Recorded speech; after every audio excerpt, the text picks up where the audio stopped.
Ẹ jẹ́ á ṣàgbéyẹ̀wò ohun tó fẹ́ ṣẹlẹ̀ sí gbogbo ìràwọ̀ pátá lónìí tí ń ṣọjọ́ Wednesday, August 12 ọdún 2026 ìtawà nú ẹ̀ yìí. Mú kí Ọlọ́run bá mo ṣèbà Olódùmarè, ìbà akọ́dá ayé, ìbà aṣẹ̀dá ọ̀run, mo ṣèbà Ọ̀rúnmìlà, àtórí ẹni tí ò sunwọ̀n ṣe, ẹlẹ́rìí ìpín tòun tàyànmọ́. Mójúbà ọkùnrin, mójúbà obìnrin, mo kí gbogbo ojú tó ń wò mí níbikíbi tí ẹ ti ń gbọ́ mi káàkiri àgbáńlá ayé. Ẹ̀yin tẹ́ ń wò mí pátá ẹ bá ń share fídíò yìí, ẹ pín kó jẹ́ òun àtàǹfààní fọ́pọ̀ ènìyàn. Bẹ́ẹ̀ sì ni kẹ́ má gbàgbé láti follow, kẹ́ sì subscribe látàrí pé ojoojúmọ́ báyìí là ń post irú fídíò báyìí fún àǹfààní ọmọ aráyé. Oníràwọ̀ iná tó kan yan Harris tàbí láàrin March 21 sí April 20, ọjọ́ ìyọjọ́ ayọjọ́ dùnú, ọjọ́ rere báyìí ló jẹ́. Tẹ́ bá jí ara yín máa jí pépé, ara yín á yá gágá dáadáa lọ́jọ́ tòní. Òwúrọ̀ kùtù á dàbí ìgbà pé gbogbo iṣẹ́ ilé pátápátá ni kẹ́ ṣe, á dàbí ìgbà pé gbogbo nǹkan tẹ́ ní lọ́wọ́ ní task pátápátá ni kẹ́ mójútó. Nǹkan kan ò ní báyìí lẹ́rù lọ́jọ́ tòní. Ẹ máa ní courage, ẹ máa wà creative, ẹ máa lọ́pọlọ pípé, gbogbo ilé máa ràn yín lọ́wọ́ dáadáa lọ́jọ́ sí tòní. Pàápàá ní pàtàkì kan, àwọn kankan máa wà tó ṣe é pé ẹ fẹ́ ṣe láṣeyọjú pátápátá lọ́jọ́ tòní. Ẹ máa fẹ́ wò pé nílé ní jẹ́ ẹni abẹ̀ lọ́wọ́ ẹ̀ jẹ́ mójútó kínní kó kásẹ̀ ńlẹ̀ pátápátá. Bẹ́ẹ̀ ló máa rí lọ́jọ́ tòní o. Ẹ̀yin tẹ́ bá ń fìlì bẹ́ẹ̀, ẹ rí dájú pé ẹ gbé ìgbésẹ̀ yẹn látàrí pé àsìkò yìí gangan òun lè fi palẹ̀ mọ́ gbogbo nǹkan yín pátápátá, gbogbo nǹkan tó dàbí task yín pátápátá tó dàbí ìgbà pé ó ti ń fugun mọ́ yín látijọ́ mẹ́ta, tó ti ń kù yín lọ́rùn látijọ́ mẹ́ta. Èní gangan lẹ ní láti fi mójútó. Ẹ máa rí gbogbo ẹ̀ṣẹ̀ láṣeyọjú pátápátá. Ọjọ́ tòní ọjọ́ tó dára ló jẹ́ o. Ire ó lè wọlé fún yín láàyè ibi iṣẹ́. Iṣẹ́ yín gan á lọ bó ṣe kó lọ. Àwọn èèyàn àtàwọn olólùfẹ́ yín gan á lọ bó ṣe kó lọ lọ́jọ́ tòní. Tó ṣe pé ìdùnnú àtayọ̀ báyìí lẹ máa fi lọ́jọ́ tòní látòwúrọ̀ dàṣálẹ́. Àwọn nǹkan tó tẹ́ yín lọ́rùn báyìí lẹ máa fẹ́ ṣe lọ́jọ́ tòní. Ó dára kẹ́ ṣe bẹ́ẹ̀, ṣùgbọ́n ẹ wá ṣọ́ra ṣe. Àwọn nǹkan míì wà tó ṣe pé ó lè tẹ́ yín lọ́rùn lóòótọ́. Ẹ rí dájú pé ẹ ṣe prayer dáadáa lórí pé gbogbo nǹkan tó bá máa wùn yín kó má ṣe ṣàkóbá fún yín, bẹ́ẹ̀ sì ni nǹkan tó bá máa ṣàkóbá fún yín kó má ṣe wùn yín rárá lọ́jọ́ tòní. Bí ìjì jẹ́ kọ́lọ́ tó dára jù fún yín láti wọ̀ láṣọ lónìí. Aago 11 kù ìṣẹ́jú 10 láàárọ̀ sí aago 12 kù ìṣẹ́jú 10 láàárọ̀ jí àkókò. Èyí tó dára jù fún yín tí ń ṣe lucky hour fún yín lẹ́nìí. Nọ́mbà 4 jẹ́ lucky number yín lọ́jọ́ tòní. Oníràwọ̀ ìpè alámọ̀ Taurus tàbí láàrin April 21 sí May 20, ọjọ́ ìyọjọ́ ayọjọ́ dùnú, ọjọ́ rere ló jẹ́. Àwọn èèyàn àtàwọn mọ̀lẹ́bí agúnrégé dáadáa lọ́jọ́ tòní. Nǹkan tó bá dàbí àwọ̀ tó bá wà láàrin ó ṣeéṣe lọ́jọ́ tòní kó ṣe é pé máa fẹ́ yanjú pátápátá tí ò tẹ̀lé kó sì bí kan rárá. Bẹ́ẹ̀ sì ni ó ṣeéṣe lọ́jọ́ tòní. Ẹ̀yin tẹ́tí ń wò pé fẹ́ ṣe àwọn kankan nínú ilé yín, bóyá àwọn àtúnṣe kan ni àbí àwọn kankan lẹ fẹ́ gbọ̀n dànù, àbá àwọn kankan lẹ tiẹ̀ nílò mọ́. Ó ṣeéṣe kẹ́ fẹ́ máa declutter àwọn kankan lọ́jọ́ tòní nínú ilé yín. Ọjọ́ ìyọjọ́ tó dára púpọ̀ fún yín ni láti fi ṣàríwòye sí nípa àyíká yín, nípa inú ilé yín àti nípa mọ̀lẹ́bí yín. Àwọn nǹkan tó bá dàbí issue tó ti ń wáyé láàrin àti family member, ẹ rí dájú pé ó yanjú pátápátá lọ́jọ́ tòní. Bẹ́ẹ̀ sì ni àwọn nǹkan tó bá dàbí nǹkan tó ṣe pé ẹ nílò mọ́ nínú ilé àbí tó ń dá pàǹtí lẹ̀ nínú ilé, ẹ rí dájú pé ẹ yanjú rẹ̀ pátápátá lọ́jọ́ tòní. Èyí ni dára láti fi ṣe báyìí sáwọn kankan látàrí pé a fẹ́ ní kankan tí a mọ̀ sí solar eclipse ní ìrọ̀lẹ́ ọjọ́ ti tòní, tí lè sì fẹ́ wá tilẹ̀kùn mọ́ àwọn kankan ní ìgbésí ayé wa tó dàbí ìgbà pé àwòlẹ̀ nílò mọ́, tó ṣe pé a wá sílẹ̀kùn oríire fún wa láìpẹ́ láì jìnnà. Ọjọ́ ìyọjọ́ tó ṣe pé dára ló jẹ́ fẹ́yìn tẹ́ ń lò ràwẹ́ láti fi ṣàtúnṣe inú mọ̀lẹ́bí, láti fi ṣàtúnṣe inú ilé yín. Àyíká yín gbọ́dọ̀ wà ní ìmọ́tótó tẹ́ bá ń fẹ́ kí ìwọlé tọ̀yìn wá. Níbi iṣẹ́ yín náà, iṣẹ́ yín gbọ́dọ̀ wà ní ìmọ́tótó. Ọjọ́ tòní ọjọ́ tó ṣe pé ẹ ní láti rí dájú pé ẹ tẹ̀lé bí a ti ṣe wí kí gbogbo ẹ lè rí bí a ṣe ń fẹ́. Ẹ wá ṣe prayer lọ́jọ́ tòní. Gbogbo àwọn nǹkan tó dàbí nǹkan ìbànújẹ́ pátápátá k'Ọlọ́run gbé fò yín dá o. Gbogbo àwọn nǹkan tá mú yín máa ronú k'Ọlọ́run gbé kúrò lọ́kàn yín pátápátá lọ́jọ́ tòní. Kẹ́ free mind yín lọ́jọ́ tòní dára. Iṣẹ́ á lọ dáadáa lénìí. Bí bá ṣe pé yín àti olólùfẹ́ yín á dára, ire ó lè wọlé fún yín dáadáa lénìí. Light pink jẹ́ kọ́lọ̀ tó dára jù fún yín láti wọ̀ láṣọ lónìí. Aago 1 kù ìṣẹ́jú 10 ní ọ̀sán sí aago 2 kù ìṣẹ́jú 10 ní ọ̀sán jí àkókò. Èyí tó dára jù fún yín tí ń ṣe lucky hour fún yín lénìí. Nọ́mbà 2 jẹ́ lucky number yín lọ́jọ́ tòní. Oníràwọ̀ afẹ́fẹ́ aláwàdà Gemini tàbí láàrin May 21 sí June 21, ọjọ́ ìyọjọ́ ayọjọ́ ìdùnnú, ọjọ́ rere báyìí ló jẹ́ fún yín o. Ọjọ́ tó ṣe pé ó pọ̀ nù yín, àwọn èèyàn àtàwọn olólùfẹ́ yín agúnrégé dáadáa lọ́jọ́ sí tòní. Ọjọ́ tòní jẹ́ ọjọ́ tó ṣe pé ó dára púpọ̀. Kẹ́ fi sílẹ̀ àwọn agreement kan, bẹ́ẹ̀ sì ni kẹ́ fi kọ àwọn kankan tó dàbí ìgbà pé ẹ ń fẹ́ kọ̀ látijọ́ mẹ́ta pé kíní mi ìfẹ́ mọ́, nǹkan mi ìfẹ́ mọ́, lágbájá má ṣe báyìí mọ́ tàbí má ṣe báyìí mọ́. Ẹ lè fẹnu yín kọ̀ lọ́jọ́ tòní o. Kẹ́ni náà lè dẹ́kun rẹ̀ pátápátá. Ọjọ́ tòní ọjọ́ tó dára púpọ̀ fún yín láti fi ẹnu kọ àwọn kankan ni. Bẹ́ẹ̀ sì lọ́jọ́ tòní ọjọ́ tó ṣe pé ẹ ní láti mú ẹnu yín kẹ́ fi sílẹ̀ àwọn kankan pa pé kíní yìí mo ti rí ṣe. Èní ìgangan wá jọjọ́ tó ṣe pé ó dára púpọ̀ fún yín. Ọjọ́ gbígbàdúrà lọ́jọ́ ìjẹ́ fún yín o. Ẹ rí dájú pé ẹ ṣe prayer lásìkò àgbégbàdúrà yín tí ń ṣe aago 9 àṣálẹ́ sí aago 10 àṣálẹ́ òní. Ẹ ṣe prayer, ẹ fẹnu yín, ẹ fi close àwọn kankan down, ẹ fẹnu yín, ẹ fi open àwọn blessing kan lọ́jọ́ sí tòní. Affirmation ni kẹ́ lò. Ẹ rí dájú pé command mi tẹ́ bá ń ṣe prayer lọ́wọ́. Ẹ má bẹ̀bẹ̀ ṣe prayer. Ẹ ṣe prayer ní ṣe pé kíní mo ti ní nǹkan yìí ti jẹ́ tèmi. Bẹ́ẹ̀ ni kó rí o. Ọjọ́ tòní ẹnu yín máa jẹ́ nǹkan tó ṣe pé ó máa ràn yín lọ́wọ́ dáadáa. Ọwọ́ ẹnu yín á fìdí múlẹ̀. Àyíká yìí tẹ́ bá wà, ọ̀wọ̀ tẹ́ bá sọ á dàbí àṣẹ ni. bẹ́ẹ̀ ló máa rí lọ́jọ́ sí tòní. Ọjọ́ ìjẹ́ ọjọ́ ṣe pé ó dára púpọ̀ kẹ́ fi polówó ọjà yín, ó sì dára púpọ̀ kẹ́ tó ṣọ́nu yín o. Ẹ ṣọ́rọ̀ sọ lọ́jọ́ sí tòní, kẹ́ má lọ sọ̀rọ̀ tó máa ṣàkóbá fún ọmọlàkejì, kẹ́ má lọ sọ̀rọ̀ tó máa pa ọmọlàkejì lára lọ́jọ́ tòní. Ẹ fọgbọ́n ṣe ẹ̀fẹ̀lẹ̀ ṣe kéne lè lọ dáadáa, iṣẹ́ yín á lọ bó ṣe kó lọ lénìí, báṣepọ̀ yín àti olólùfẹ́ yín á dára, ire ó náà lè wọlé fún yín lénìí látara ìpolówó ọjà yín. Olive green jẹ́ kọ́lọ̀ tó dára jù fún yín láti wọ̀ láṣọ lónìí. Aago 2 kù ìṣẹ́jú 10 ní ọ̀sán sí aago 3 kù ìṣẹ́jú 10 ní ọ̀sán jẹ́ àkókò èyí tó dára jù fún yín tí ń ṣe lọ́kì àwà fún yín lénìí. Nọ́mbà 4 jẹ́ lọ́kì nọ́mbà yín lọ́jọ́ tòní. Oníràwọ̀ mi agbára cancer tàbí láàrin June 22 sí July 22. Ọjọ́ ìyọjọ́ àyọjọ́ dùnú, ọjọ́ ire ló jẹ́ fún yín o. Ẹ má wá ṣe mistake kan lọ́jọ́ tòní o. Ẹ má ṣe mistake láti lọ kówó ra nǹkan tuntun kankan lọ́jọ́ tòní. Ohun tẹ́ bá lọ kówó lórí lọ́jọ́ tòní, ohun náà ó ṣeéṣe kó jẹ́ nǹkan tí ó máa lágbára díẹ̀, tó lè léwu díẹ̀. Tẹ́ bá ra mọ́tò lọ́jọ́ tòní, mọ́tò náà lè má pẹ́ tó máa fi ní ìjàmbá. Ẹ kíyèsára púpọ̀ lọ́jọ́ tòní. Ẹ wulẹ̀ sún síwájú ni o. Ẹ bá ra lẹ̀ lọ́jọ́ tòní, ilẹ̀ náà lè jẹ́lẹ̀ tó ṣe pé máa padà ní ilẹ̀ ìjọba ní, àbí nǹkan kan ló máa ṣẹlẹ̀ lórí ẹ̀ tó ṣe pé lè máa fẹ́ affect yín badly lọ́jọ́ ọ̀la. Ẹ má kówó anything lọ́jọ́ ti tòní. Ẹ rí dájú pé save owó yín pamọ́. Mo ti ń sọ èlé láti bí ijọ́ mẹ́ta náà. Ẹ save owó yín pamọ́ fún nǹkan míì ló dára. Ọjọ́ tòní dára púpọ̀ fún yín láti fi plan lórí pé ọ̀nà owó gan lẹ̀ ń gbé gbà. Àwọn kankan owó gan lẹ̀ ń ṣe tó dàbí ìgbà pé kò sí ẹ̀tọ́nà. Àwọn kan wulẹ̀ kówó lé lórí tó dàbí ìgbà pé ẹ̀kan waste owó ni, tó wá dàbí ìgbà pé ẹ̀kan domi sápẹ̀rẹ̀. Ẹ wulẹ̀ rí dájú pé ẹ close àwọn chapter kan lọ́jọ́ tòní. Àwọn chapter àwọn owó níná, àwọn owó tí ò nídìí, àwọn owó tí ò lẹ́sẹ̀ ńlẹ̀, tó wá dàbí ìgbà pọ́ta yín gan ń rí ayé lè pé ẹ̀tẹ̀ tí ń lágbà náà, àbí nǹkan kan tí ń ṣẹlẹ̀, ẹ̀yìn mọ̀ kan tó ń kówó lọ, ó dàbí ìgbà pé ọwọ́gun òdòwó lọ́wọ́ yín. Àwọn nǹkan wọ̀nyí ẹ rí dájú pé ẹ ṣàyẹ̀wòye sí ẹ̀ dáadáa. Ẹ ronú jinlẹ̀ lórí àwọn nǹkan tó yẹ kẹ́ close pátápátá ń bí kíní mi ìfẹ́ náwó kankan lé lórí mọ́. Mo fẹ́ èmi gan fẹ́ nídìí owó báyìí, èmi gan fẹ́ káwọn nǹkan rere wọlé tọ̀ mí wá báyìí. Bẹ́ẹ̀ ni kẹ́ ṣe ṣe lọ́jọ́ ti tòní o. Kéènì lè rí bí ẹ ti ṣe ń fẹ́. Tẹ́ bá lọ síbi iṣẹ́ fálẹ̀mọṣẹ́ dáadáa kẹ́ lè ráǹfààní àtọrẹ gbámú. Bákan náà sì rí ọjọ́ tòní kò dára kẹ́ fi ní partnership day kankan, àbí láti fi invest lórí nǹkan kan. Tàbá ní lágbájá wá invest lórí nǹkan kan lọ́jọ́ tòní, kẹ́ mọ̀ dájú pé 419 làwọn yẹn o, sógúndogójì ni wọ́n. Ẹ kíyèsára púpọ̀ lọ́jọ́ ti tòní pẹ̀lú wọn. Iṣẹ́ yín á lọ dáadáa lénìí, báṣepọ̀ yín àti olólùfẹ́ yín á dára, ire owó lè wọlé fún yín lénìí. Green jẹ́ kọ́lọ̀ tó dára jù fún yín láti wọ̀ láṣọ lónìí. Aago 3 ní ọ̀sán sí aago 4 ní ìrọ̀lẹ́ jí àkókò èyí tó dára jù fún yín tí ń ṣe lọ́kì àwà fún yín lénìí. Nọ́mbà 2 jẹ́ lọ́kì nọ́mbà yín lọ́jọ́ tòní. Oníràwọ̀ iná tó gbóná rere Leo tàbí láàrin July 23 sí August 22. Ọjọ́ ìyọjọ́ àyọjọ́ dùnú, ọjọ́ rere báyìí ló jẹ́ fún yín. Ọjọ́ tó ṣe é pé ìgbésí ayé yín á yí padà á dọ̀tun láàrin ìwúrọ̀ sí di àṣálẹ́ ọjọ́ tòní. Ẹ máa ráwọn yípo padà kọ́nú ìgbésí ayé yín látàrí pé ní gangan òun la ní dark balsamic moon. Bẹ́ẹ̀ sì ni èní gangan lọ́wọ́ àṣálẹ́ pátápátá gbọ̀n. Òun la máa tún ní òṣùpá tuntun. Èní gangan tí wá la máa ní nǹkan tá mọ̀ sí solar eclipse. Eléyìí jẹ́ nǹkan tó ṣe é pé ó ń tọ́ka oríire, ó ń tọ́ka àyípo padà, ó ń tọ́ka títílẹ̀kùn mọ́ àwọn nǹkan tó ṣe é pé nǹkan burúkú tó ti ń ṣẹlẹ̀ nígbèsí ayé yín látọdún pípẹ́. Èní gangan nílẹ̀kùn ẹ máa tì pátápátá tó ṣe é pé kò ní wáyé mọ́. Èní gangan wá nílẹ̀kùn ọlá máa ṣí, nílẹ̀kùn ìdàgbàsókè àṣí, nílẹ̀kùn ṣe rere máa ṣí. Ẹ máa dàbí gold lójú àwọn èèyàn báyìí ní láti èní lọ báyìí. Ìyípo padà rere fẹ́ẹ̀ dé, ìfọ̀kànbalẹ̀ fẹ́ẹ̀ dé. Ẹ rí dájú pé ẹ fè ní, ẹ fi affirm, ẹ fi ṣe prayer dáadáa. Màá ṣàlàyé nípa rẹ̀ nínú fídíò wa tó ń bọ̀ láìpẹ́ yìí, èyí tí a mọ̀ sí solar eclipse in Leo prayer point and affirmation tó máa wáyé láìpẹ́ láì jìnà. A máa ṣàlàyé bẹ́ẹ̀ ṣe máa ṣe prayer, àwọn nǹkan tẹ́ máa affirm lé lórí, tẹ́ máa make sure pé ẹ sọ tó jíṣẹ́ pé àwọn nǹkan náà lè wá sí ìmúṣẹ fún yín. Gbogbo eléyìí la máa ṣàlàyé láìpẹ́ láì jìnà. Èyí ni ẹ rí dájú pé ẹ ní ìrẹ̀lẹ̀ o, ẹ má gbéraga. Tẹ́ bá gbéraga lénìí, àwọn èèyàn mú sọ́wọ́, wọ́n ní lágbájá yẹn èèyàn burúkú báyìí ni, wọ́n lè fẹ́ rí ti yín rò. Ẹ ní ìrẹ̀lẹ̀ ló dára, ẹ má gbéraga rárá. Bẹ́ẹ̀ sì ni ẹ gbọ́dọ̀ fi nǹkan yín ṣọ́ ẹnikẹ́ni lọ́jọ́ tòní. Nǹkan tẹ́ bá fi ṣọ́yàn lọ́jọ́ tòní, ó ṣeéṣe kó jẹ́ pé ẹ máa ṣe báyìí báyìí o, látàrí pé closure tó fẹ́ wáyé ó lè close ahọ́n ẹ̀yìn àtẹni náà tó ṣe pé ẹni náà máa padà jẹ́ lọ́mọ yín lọ́wọ́. Ẹ kíyèsára lọ́jọ́ tòní, nǹkan yẹn mójútó fúnra lára yín lédè ló dára. Ẹ má jẹ́ kẹ́nikẹ́ni bá yín mójútó. Bẹ́ẹ̀ sì ni lọ́jọ́ tòní, ẹ jìnnà sí self limitation. Ẹ má wò pé mo lè ṣe lé àbí mi lè ṣe lé. Ẹ sì jìnnà sí àwọn ìbẹ̀rùbojo kan àtàwọn nǹkan tó bá dàbí ìgbà pé ṣé mo tẹ̀ sì lè ṣe kíní kan ṣá. Àwọn èròkérò yẹn ẹ jìnnà sí pátápátá, ẹ clear pátápátá. Lówùúrọ̀ tẹ́ bá tiẹ̀ kọ́kọ́ jí gan, ara yín á yá gágá. Ó ṣeéṣe kẹ́ rí àwọn àǹfààní kan látọ̀nà jíjìn, àbí kẹ́ gbọ́ information kan tó ṣe kó máa ràn yín lọ́wọ́, tó máa dàbí ìmọ̀ tó ṣe pé á mú kára yín yá gágá, tá mú kẹ́ tún ní ìgbàgbọ́ nínú ara yín sí. Eléyìí lè jẹ́ kan nínú rẹ̀. Ẹ rí dájú pé ẹ wo fídíò yìí láwòdélẹ̀ dáadáa. Ọgbọ́n ṣì pọ̀ níwájú tẹ́ẹ̀tù máa kọ́ dáadáa lọ́jọ́ tòní. Ọjọ́ tòní ọjọ́ tó dára ló jẹ́. Iṣẹ́ yín á lọ bó ṣe kó lọ. Báṣepọ̀ yín àti olólùfẹ́ yín á dára. Ire wá wọlé fún yín lénìí.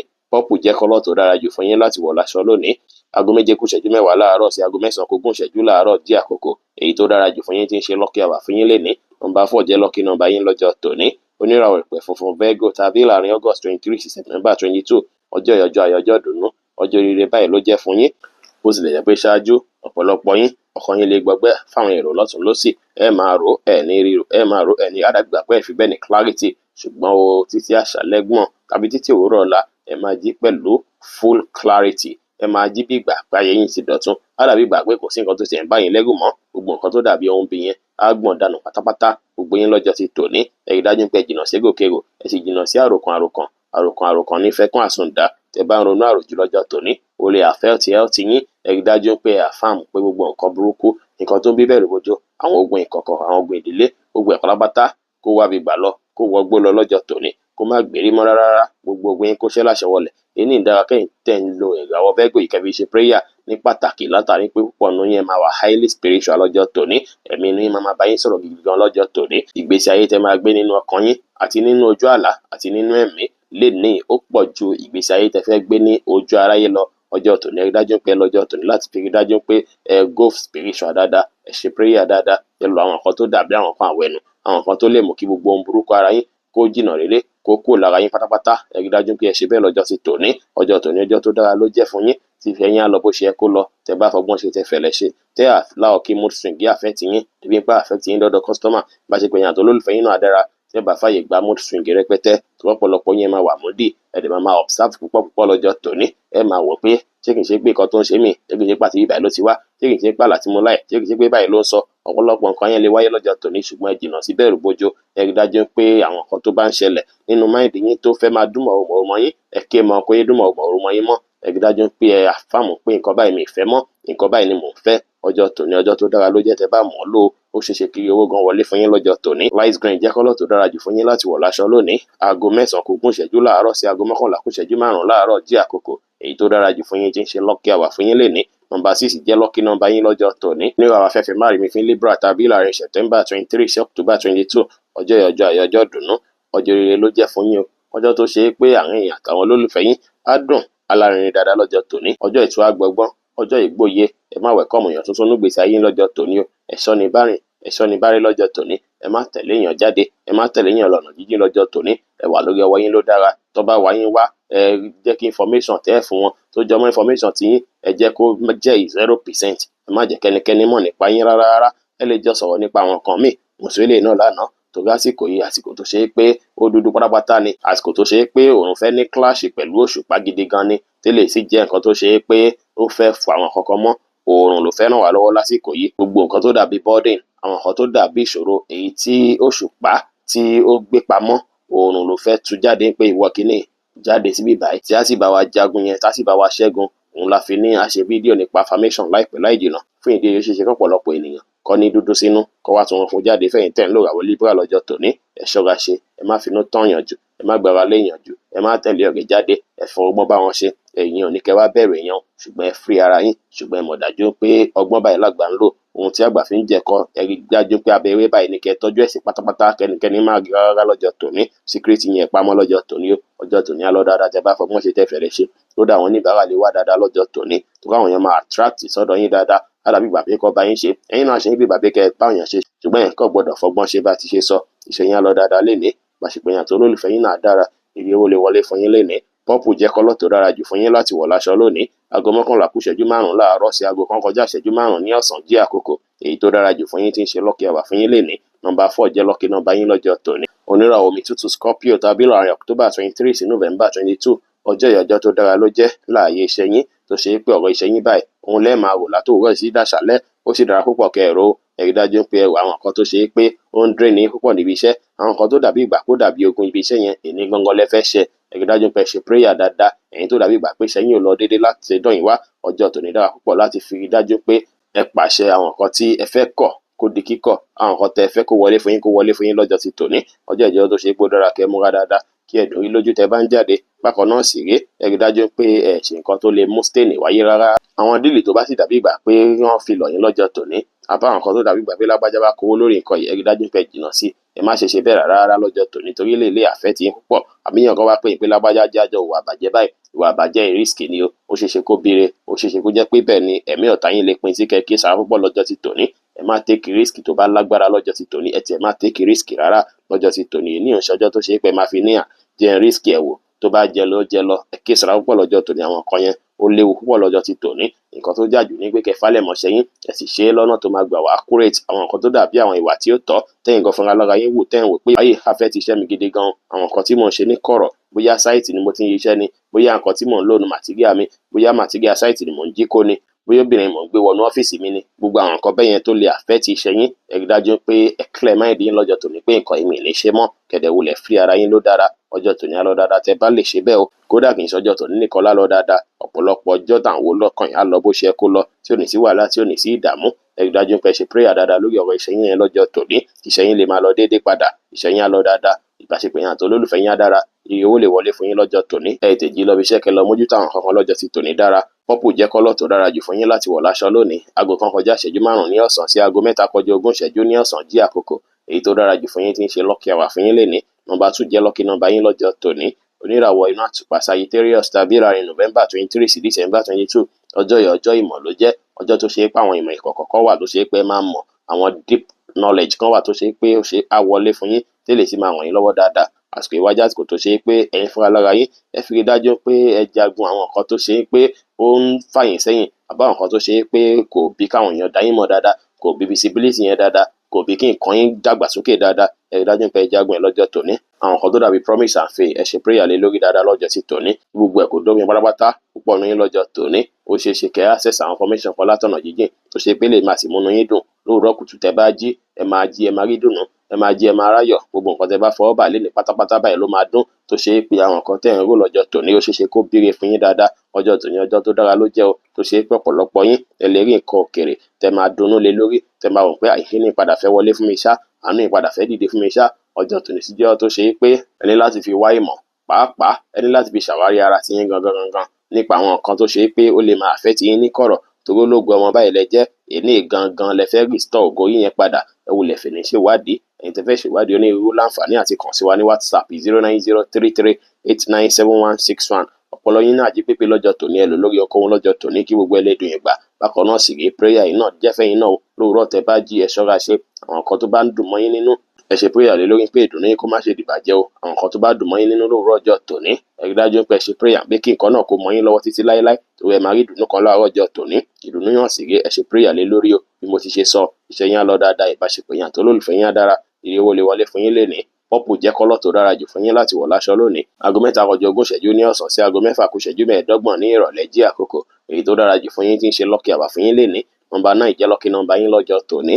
Oníràwọ̀ ìpele eruku Capricorn tàbí láàrin December 23 sí January 19. Ọjọ́ ìyọjọ́ ayọjọ́ dùnnú. Ọjọ́ rere báyìí ló jẹ́ fún yín. Ọjọ́ tó ṣe é pé púpọ̀ nù yín ní láti calm down kẹfọgbọ́n ṣe kẹfẹ̀lẹ̀ ṣe.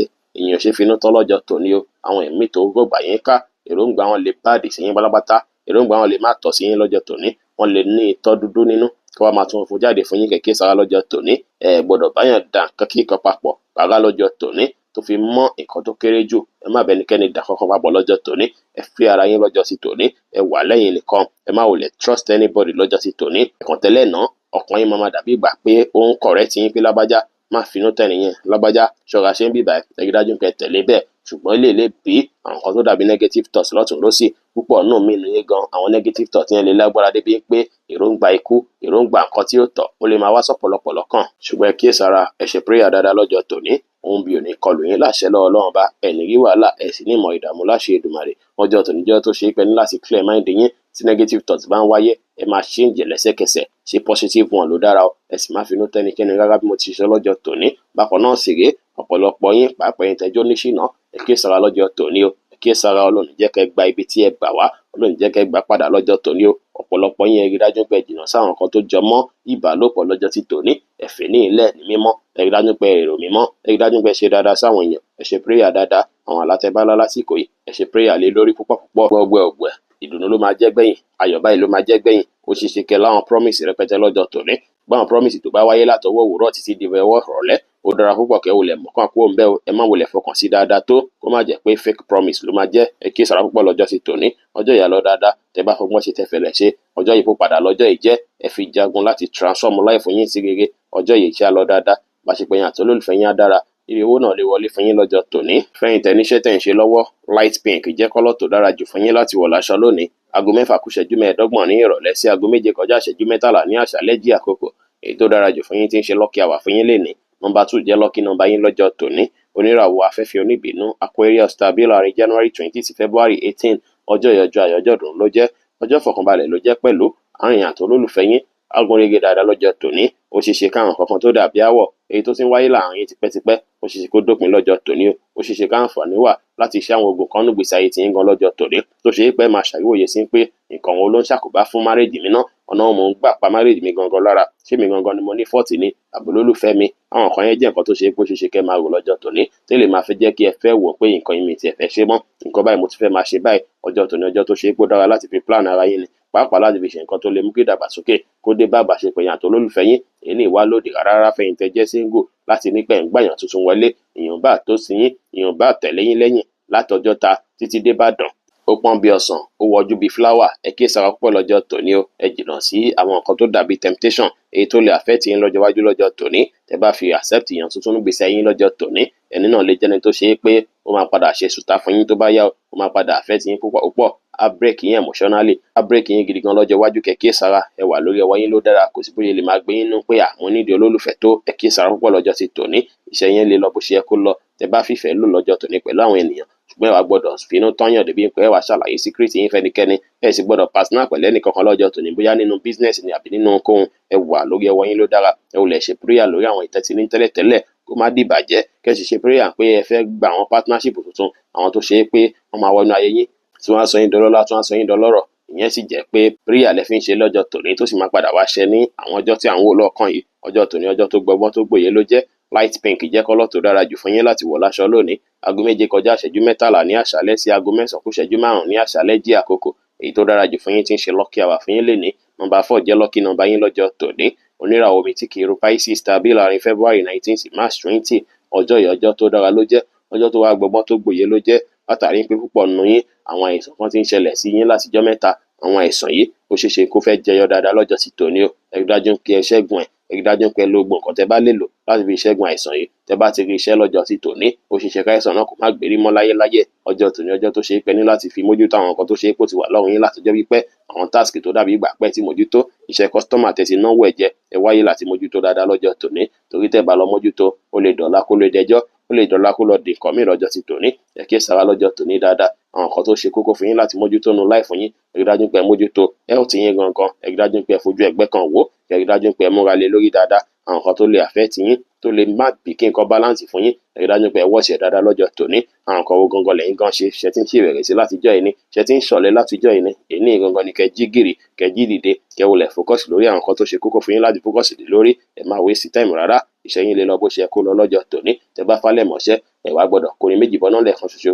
Ẹ ṣe ń ṣiṣẹ́ tẹ̀lé ló dára, ṣùgbọ́n ẹ ní máìndì pé ẹ máa ṣàṣeyọrí lórí rẹ̀ lọ́jọ́ tòní. Bákan náà sì rèé, ẹ rí dájú pé ẹ wá fáàmù àwọn nǹkan rere, ẹ pàṣẹ nǹkan rere sínú ayé yín, ẹ pàṣẹ ọ̀rọ̀ sínú ìgbésí ayé yín, ẹ pàṣẹ gbogbo nǹkan tó dàbí stress kó wọgbó lọ pátápátá, àwọn nǹkan tó dàbí wàhálà kó wọgbó lọ pátápátá, àwọn nǹkan tó dàbí distraction tí ó jẹ́ kẹ́ ètè débi tẹ́ ń lọ kí gbogbo ẹ̀ kí ó parẹ́ pátápátá lọ́jọ́ ti tòní. Mustard jẹ́ kọ́lọ̀ tó dára jù fún yín láti wọ̀ láṣọ lónìí. Aago 9 kù ìṣẹ́jú 5 ní àṣálẹ́ sí aago 11 kù ìṣẹ́jú 10 ní àṣálẹ́ jí àkókò èyí tó dára jù fún yín tí ń ṣe lucky hour fún yín lénìí. Nọ́mbà 6 jẹ́ lucky nọ́mbà yín lọ́jọ́ tòní. Bí ó ṣe jẹ́ nìyẹn fún gbogbo irúfẹ́ ìràwọ̀ méjìlá tó wà pátá. Ẹ̀yin tẹ́ ń wò mí pátá ẹ má gbàgbé pé Ọlọ́run Olódùmarè nìkan lọ́ba tó ní ìmọ̀ jùlọ. Ẹ̀yin tẹ́ fẹ́ ṣèwádìí onírúurú láǹfààní àti kàn sí wa ní WhatsApp 09033897161. Ire gbogbo ajẹ́ tiwa lónìí, lọ́sẹ̀ yìí, lóṣù yìí àti ní gbogbo ọjọ́ ayé wa láṣẹ Ìdùmarè. Ire o.